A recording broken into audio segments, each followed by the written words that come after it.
Olá, seja bem-vindo ao LGPD na Prática. Neste programa especial, a gente fala sobre a Lei Geral de Proteção de Dados Pessoais, a LGPD, e como ela impacta na nossa vida. Essa lei trata de regras para o armazenamento e o processamento de dados nas empresas. A lei já entrou em vigor e há a possibilidade de aplicação de multas e sanções. Mas como a LGPD impacta na nossa vida como cidadão e também na vida das empresas? Quem explica pra gente é a advogada Fabiana Bax, da Goedert Advogados, e também o técnico em informática Ricardo Vale, da Vale Soluções Tecnológicas, ambos consultores em proteção de dados. Boa tarde e obrigado pela presença de vocês aqui com a gente. Boa tarde, Luiz. Boa tarde a todos que estão nos assistindo. Boa tarde, Luiz. Boa tarde a todos. Certo. Fabiana, para a gente começar, o que é a LGPD? A LGPD é uma lei brasileira, é uma lei nova, ela entrou em vigor em setembro do ano passado e as sanções dela acabaram de entrar em vigor agora dia 1º de agosto. Essa lei, ela regula o tratamento de dados pessoais das pessoas naturais. O tratamento de dados pessoais, esse termo técnico que a lei traz, é toda espécie de utilização dos dados pessoais.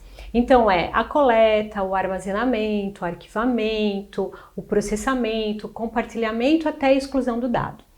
Quem se beneficia com a lei somos nós, são os indivíduos, as pessoas naturais, as pessoas físicas.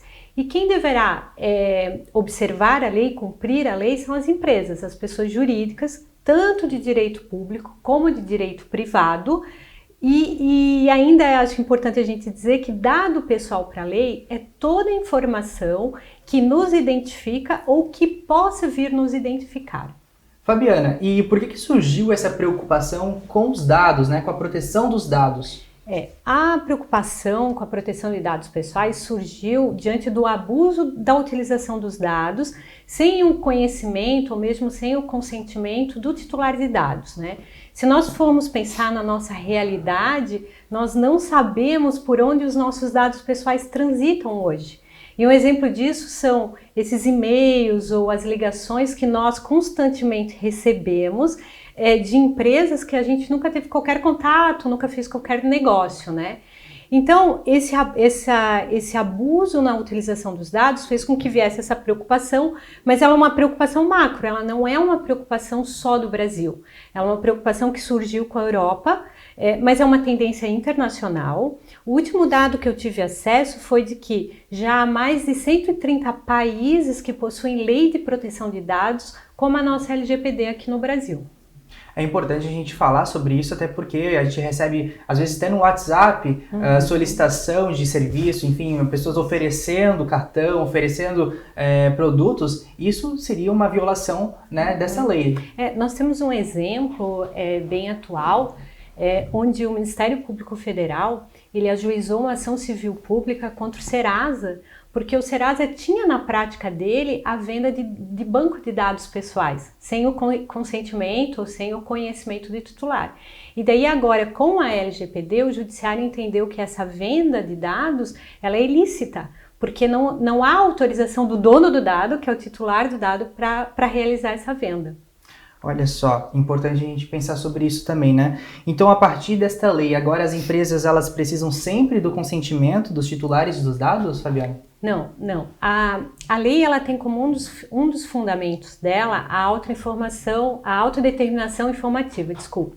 E um dos princípios é a transparência. Então, o que a lei pretende é que o titular do dado, ele sempre tenha conhecimento, ele sempre tenha controle de como os seus dados pessoais estão sendo utilizados. Mas a lei, ela traz 10 hipóteses autorizadoras para que as empresas possam utilizar de dados pessoais. Uma dessas 10 hipóteses é o consentimento.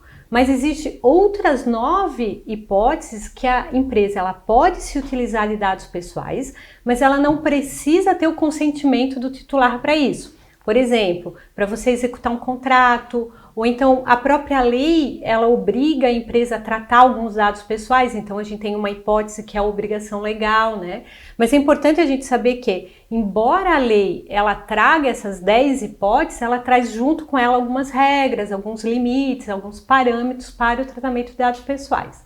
A intenção da lei não é proibir o uso de dados pessoais, mas é trazer regras, né, para que esses dados pessoais sejam usados de forma a não trazer prejuízos para o titular de dados. Agora é um desafio também, né? Como que as empresas elas podem se adaptar e também o que elas podem fazer, né, neste momento para não sofrer nenhuma multa ou uma sanção, né? Eu diria que, em primeiro lugar, as empresas vão precisar conhecer a lei, né? Conhecer essas regras, né? A LGPD, ela na verdade traz uma nova cultura sobre proteção de dados. Ela não é uma lei que você vai conseguir cumprir, né? Ela surgiu, eu cumpro, pronto, acabou. Na verdade, ela traz uma nova cultura, um novo valor que tem que ser incorporado dentro da organização. Num segundo momento, é importante que a empresa conheça os dados que ela trata, né? Ela precisa entender como é que esses dados entraram dentro da empresa dela, né? Qual é o fluxo desses dados, por que ela está tratando esses dados. Quando ela conhecer esses dados pessoais, quando ela tiver esse raio-x, né, dos dados pessoais que ela trata hoje, ela vai conseguir entender onde é que ela vai precisar se adequar, né, diante das novas regras que a LGPD está trazendo. Certo. Uma outra questão, Fabiana, são as multas, né? Ouve-se muito falar de que quem descumprir a lei, a multa é de 50 milhões de reais. Isso é verdade? Como é que acontece essas aplicações? Então, a LGPD, ela traz várias sanções administrativas, né? Essas sanções, elas vão desde a mais branda para uma mais rigorosa. Então, assim, você pode ter uma advertência, que é uma sanção mais branda, mas você pode chegar a ter a proibição, né? A empresa pode chegar a ter a proibição de efetuar tratamento de dados pessoais. Entre essas sanções, há a multa financeira. Essa multa pode ser por uma violação, né, à lei, ou também uma multa diária. A multa financeira, ela é de até 2% sobre o faturamento da empresa ou sobre o faturamento do grupo econômico, limitada a 50 milhões. Então, 50 milhões é o limite da lei, né? É o limite da multa e não o valor dela propriamente dito. Certo, Fabiana, em questão à LGPD, né? Quanto aos direitos dos titulares, como é que fica? Então, a lei, ela tem como objetivo principal, né, garantir o direito de liberdade, o direito de privacidade, né, o direito de personalidade do titular de dado. Então, em razão disso, ela trouxe uma série de direitos para os titulares de dados. Acho que o mais importante a gente se referir é que a lei diz que o titular ele tem acesso facilitado e gratuito aos seus dados. Isso significa dizer o quê? Que o titular ele pode chegar lá e bater na porta da organização, né, da empresa e perguntar, olha, quero saber se você está tratando os meus dados, eu quero saber o porquê, saber a justificativa do porquê que aquela empresa está usando os seus dados, né? Mas tem outros direitos, como direito de revogação de um consentimento, direito de portabilidade, até direito de exclusão do dado pessoal. E a organização, por outro lado, ela vai ter que estar preparada, né, para atender esses direitos, para verificar e dizer, olha, esse direito aqui eu posso atender, talvez esse aqui eu não, e justificar o porquê disso, né? É importante a gente falar também que a LGPD, ela diz que o titular de dado, ele pode fazer uma reclamação perante a Autoridade Nacional de Proteção de Dados se ele entender que um direito dele foi violado, né? Então, a Autoridade Nacional de Proteção de Dados, a ANPD, ela já disponibilizou no site dela, né? O titular já pode ir lá no site e fazer uma reclamação se ele quiser.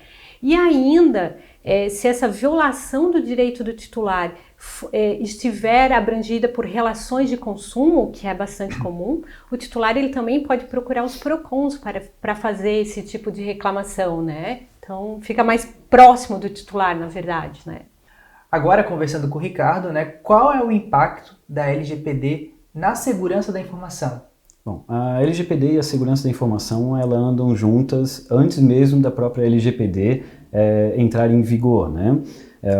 Todo mundo tem preocupação com os dados na internet, em sistemas, então a LGPD veio para fortificar mais ainda a segurança da informação e obrigar as empresas a tratarem melhor os dados das pessoas físicas e cuidar com as informações, com a divulgação desses dados sem autorização das pessoas, né?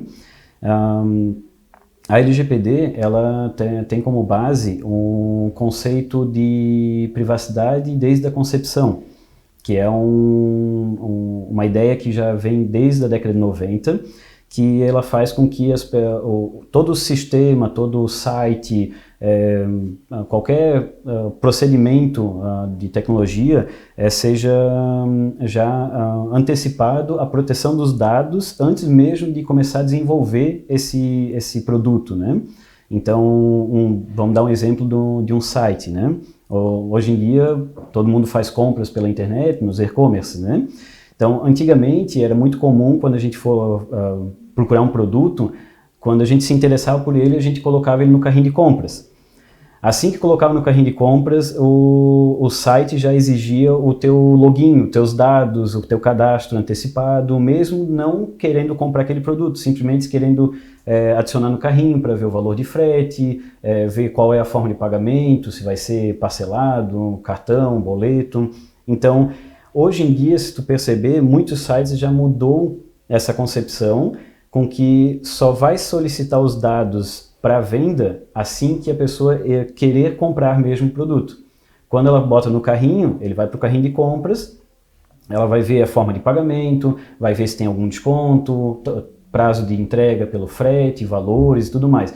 Quando ela quer finalizar o produto, finalizar a compra do produto, aí sim que o site vai solicitar os dados, e hoje em dia eles estão solicitando dados essenciais para a venda, que seriam para lançar nota fiscal, o endereço de entrega, um contato para qualquer eventualidade, então, e não aquele cadastro gigantesco que antes tinha, com várias informações que não eram necessárias para uma venda, e sim para coleta de dados para outras finalidades. Certo. Agora, para ajudar a gente, né? Quais as dicas, né, que as empresas e também nós, como usuários, podemos tomar para evitar incidentes, né, quando se trata de uso de dados pessoais, Ricardo? Uhum.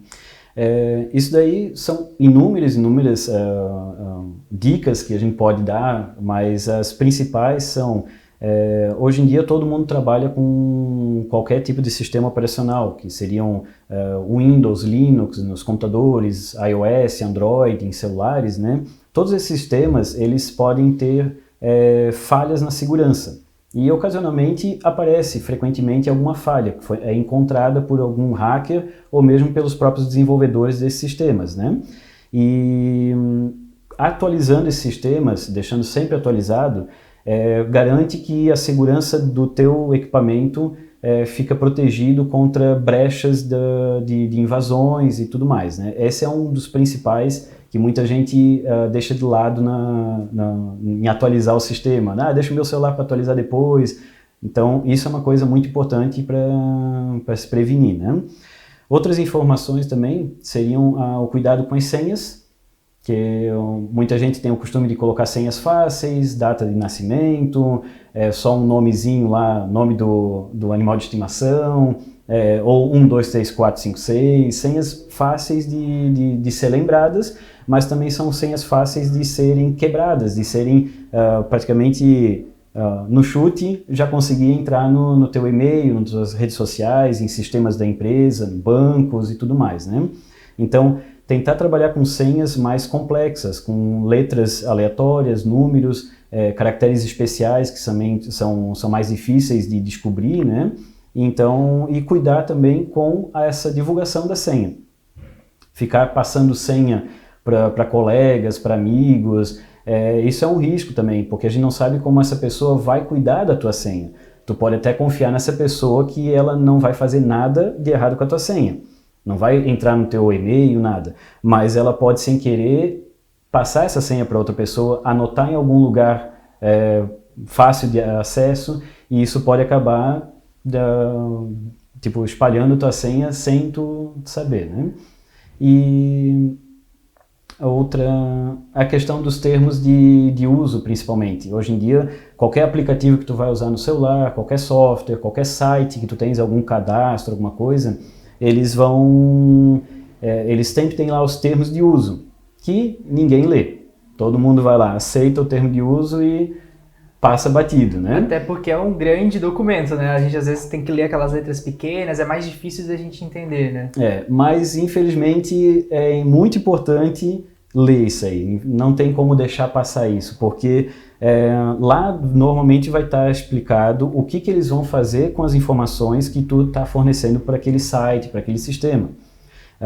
Uma dica também principalmente aplicativos de celular. Aplicativos de celulares, tu instalou no celular, ele tem aquelas seguranças de poder acessar os dados do celular, poder acessar a tua câmera, poder acessar a localização do celular. Isso a gente vai lá e, para fazer funcionar o aplicativo, a gente aceita.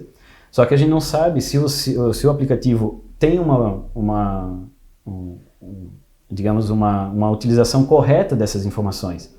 Então, às vezes a gente pode, eu tenho um aplicativozinho de fazer alteração de imagens. Só que tu vai estar permitindo que ele acesse todos os dados do teu celular, todas as fotos, tudo, para poder abrir essas fotos. Só que se for um aplicativo um aplicativo que poderia trazer, por exemplo, algum espião, assim, algum malware. Isso, alguma coisa de má índole deles, né? Eles podem acabar coletando informações sem tu saber, e obviamente às vezes nem está lá no termos de uso, né? E eles vão conseguir pegar essas informações, saber a tua localização também. Isso vai depender do que tu permitiu o aplicativo ter acesso ao teu celular, aos teus dados dentro do teu celular.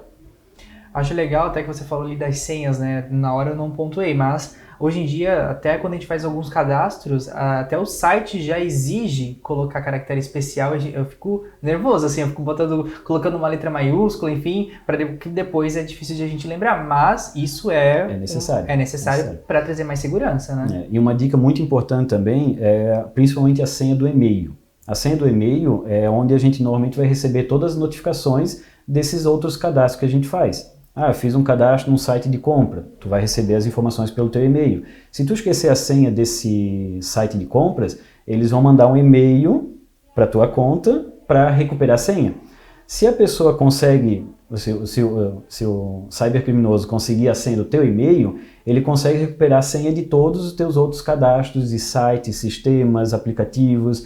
Então a senha do e-mail tem que ser a mais difícil e diferente das outras.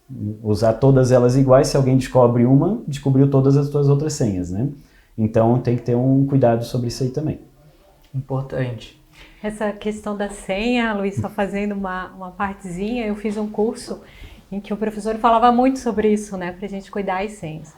E todos os alunos falavam, nossa, a mesma coisa que tu falou, nossa, mas é difícil de lembrar, né, depois as senhas e tal. E o professor sempre dizia, a gente também tem que atualizar as senhas, né, modificar elas de tempos em tempos, porque a gente tem o costume de ficar anos com a mesma senha, né. Aí ele deu um macete para nós, assim, que eu vou falar. Ele falou assim, que a gente pode pensar no site ou no e-mail, né, que a gente vai fazer a senha. Então, por exemplo, você vai lá fazer sua senha no Facebook.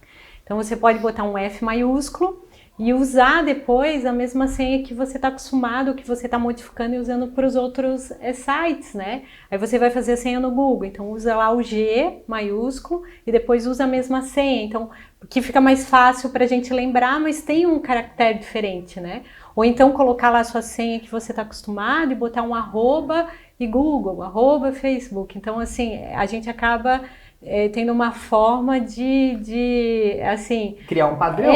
Criar um padrão e dificultar um pouquinho do que ela ser igual para todos os sites, né?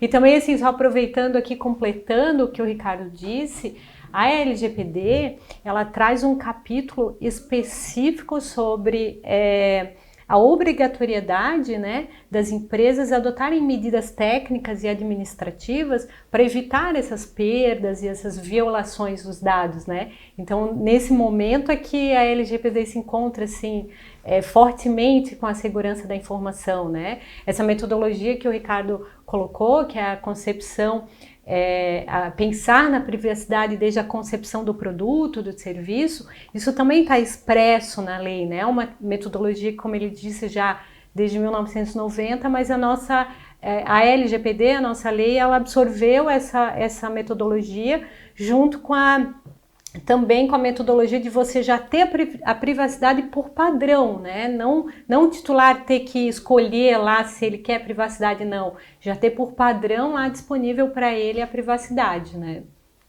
Certo. Estamos chegando no final do nosso programa especial de hoje, né? O nosso LGPD na prática. Quero agradecer aqui a Fabiana pela presença. Eu que agradeço, Luiz. Obrigado também ao Ricardo aqui pelas informações também. Obrigado, Luiz. Chegamos ao final do nosso programa especial LGPD na prática. Compartilhe esse vídeo na sua rede social e deixe seu comentário aqui com a gente. Muito obrigado pela sua audiência e até mais!